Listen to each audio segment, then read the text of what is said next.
آداب ناظرین، روز نیوز میں آپ کا خیر مقدم ہے۔ میں ہوں آپ کا میزبان مسعود احمد۔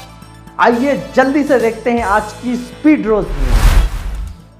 تلنگانہ حکومت فیملی ڈیجیٹل کارڈ متعارف کرائے گی۔ تلنگانہ حکومت نے ریاست بھر میں ہر خاندان کے لیے فیملی ڈیجیٹل کارڈ متعارف کرانے کا منصوبہ تیار کیا ہے، جس کے ذریعے ایک ہی کارڈ سے راشن، صحت اور دیگر فلاحی اسکیموں کا فائدہ حاصل کیا جا سکے گا۔ پیر کے روز چیف منسٹر ریونت ریڈی کی زیر صدارت صحت اور سول سپلائز ڈپارٹمنٹ کے حکام سے ایک اہم اجلاس ہوا۔ اجلاس میں چیف منسٹر نے اس بات پر زور دیا کہ چونکہ دیگر ریاستیں جیسے راجستھان، ہریانہ اور کرناٹک پہلے ہی خاندانوں کے مکمل ڈیٹا کو مد نظر رکھتے ہوئے ایسے کارڈز جاری کر چکی ہے، لہٰذا تلنگانہ کے حکام کو ان ریاستوں کے نظام کا جائزہ لینے کی ہدایت دی گئی ہے۔ انہوں نے کہا ہے کہ کارڈز کے نفاذ، فوائد اور ممکنہ مسائل کا مطالعہ کیا جائے اور ایک جامع رپورٹ تیار کی جائے۔ چیف منسٹر نے ایک پائلٹ پروجیکٹ شروع کرنے کی بھی تجویز دی، جس کے تحت ہر اسمبلی حلقے میں ایک شہری اور ایک دیہی علاقے کا انتخاب کیا جائے گا اور وہاں فیملی ڈیجیٹل کارڈ کے اجرا کا عمل شروع کیا جائے گا۔ ان کارڈز کے ذریعے نہ صرف راشن اور صحت کی سہولتیں حاصل کی جا سکیں گی، بلکہ ہر فرد کا صحت پروفائل بھی محفوظ ہوگا، جو مستقبل میں طبی سہولیات کے لیے مددگار ثابت ہوگا۔ وزیر اعلیٰ نے یہ بھی کہا کہ کارڈ میں خاندان کے نئے یا پرانے افراد کی تفصیلات اپڈیٹ کرنے کی سہولت فراہم کی جائے گی۔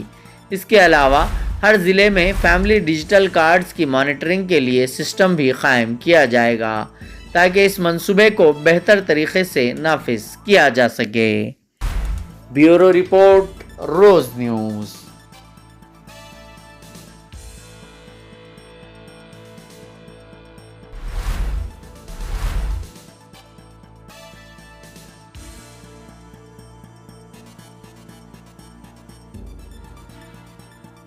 حیدرآباد میں گرج چمک کے ساتھ بارش، تلنگانہ کے بعض اضلاع میں آج اور کل بھی بارش کی پیش قیاسی۔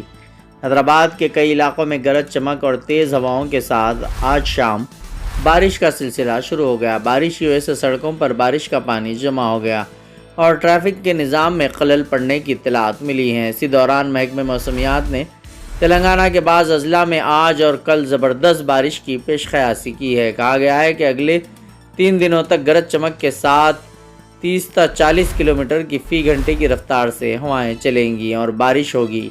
شہر میں مسلسل 3 دنوں سے وقفے سے دھواں دھار بارش ہو رہی ہے۔ بیورو رپورٹ، روز نیوز۔ لبنان پر اسرائیل کا ہلاکت خیز ترین حملہ، 182 شہری جاں بحق۔ لبنان پر پیر کے دن اسرائیلی حملوں میں 182 لبنانی جاں بحق ہو گئے۔ 2006 کے اسرائیل حزب اللہ جنگ کے بعد سے یہ ہلاکت خیز ترین حملہ ہے۔ اسرائیلی فوج نے جنوبی اور مشرقی لبنان کے شہریوں کو حزب اللہ کے خلاف فضائی حملے تیز کرنے سے قبل خبردار کیا کہ وہ تخلیہ کر دیں۔ ہزاروں لبنانیوں نے جنوب کا رخ کیا۔ بیروت جانے والی سڑکوں پر کاروں کی قطاریں دیکھی گئی، ٹریفک جام ہو گئی تھی۔ اسرائیلی حملوں میں 400 سے زائد افراد زخمی ہوئے ہیں۔ اسرائیلی فوج نے آج اعلان کیا کہ اس نے 300 اہداف کو نشانہ بنایا۔ بعض حملوں کی زد میں رہائشی علاقے بھی آئے ہیں۔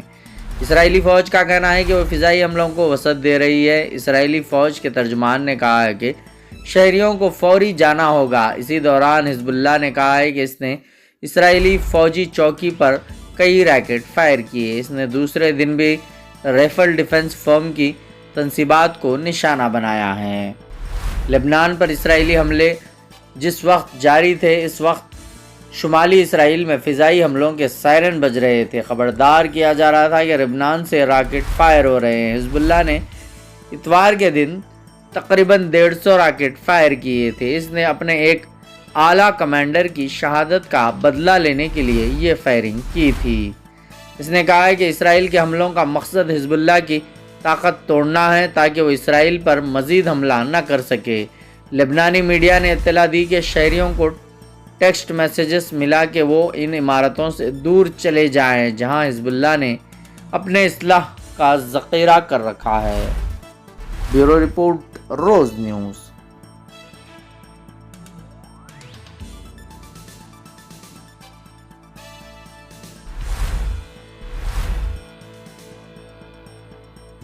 جینور فساد، تلنگانہ مائنارٹیز کمیشن نے کلکٹر اور ایس پی سے تفصیلی رپورٹ طلب کی۔ تلنگانہ اسٹیٹ مائنارٹی کمیشن نے ضلع آصف آباد کمرم بھیمم کے جینور ٹاؤن کے فرقہ وارانہ فساد کا سخت نوٹ لیا۔ صدر نشین کمیشن طارق انصاری نے اس معاملے پر ضلع آصف آباد کے کلکٹر اور ایس پی سے بات چیت کرتے ہوئے ان دونوں اعلیٰ عہدیداروں سے فساد سے ہوئے نقصانات اور ضلع انتظامیہ کی جانب سے کی گئی کارروائی کے بارے میں تفصیلی رپورٹ داخل کرنے کی ہدایت دی تھی۔ اس ہدایت کے بعد ضلع ایس پی اور کلکٹر نے کمیشن کو رپورٹ پیش کی ہے۔ کمیشن کا احساس ہے کہ داخل کردہ رپورٹس تفصیلی نہیں ہیں اور یہ رپورٹس ناقابل فہم ہیں۔ فساد سے متعلق مختلف مسلم تنظیموں کی جانب سے داخل رپورٹوں سے کلکٹر اور ایس پی کی رپورٹس متناسب نہیں ہے۔ کمیشن نے ضلع کلکٹر اور ایس پی آصف آباد کو ہدایت دی ہے کہ وہ فساد کے دوران نقصانات کا دوبارہ تخمینہ لگائیں اور تباہی نقصانات پر مبنی تفصیلی رپورٹ دوبارہ کمیشن میں داخل کریں۔ ضلع کلکٹر اور ایس پی نے تفصیلی رپورٹ میں حکومت سے خواہش کی ہے کہ جینور کے مسلمانوں کے نقصانات کی تلافی کے لیے مناسب ایکس گریشیا منظور کرے اور ان متاثرین کو ضروری مدد کرے۔ انہوں نے اس فساد کے غریب متاثرہ مسلمانوں سے انصاف کرنے کی بھی خواہش کی ہے۔ آج کی اسپیڈ روز نیوز میں بس اتنا ہی، ملتے ہیں اگلی نیوز میں۔